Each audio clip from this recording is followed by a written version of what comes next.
ay rated SPG. Striktong patnubay at gabay ng magulang ang kailangan. Maaaring may masiselang tema, lengguwahe, karahasan, sexual, horror o droga na hindi angkop sa mga... Sinundan nga ni Hazel sa Pilipinas itong si Manuel at si Jessica upang bawiin niya nga muli ang kanyang mag-ama dahil nga hindi na nga matiis ni Manuel at ni Jessica ang panguugali nga nito ni Hazel.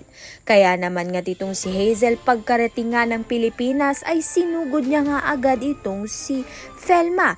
Subalit mabuti na nga lang ay ginulo nga siya ng kaibigan ni Felma para nang sa gayon nga'y magkita nga itong si Felma muli at si Manuel dahil yun naman nga ang kagustuhan nito ni Jessica at para makasigurado na nga rin itong si Felma sa kaligtasan ni Manuel dahil balita nga niya na pinagmamalupitan nga ni Hazel itong si Manuel at si Jessica.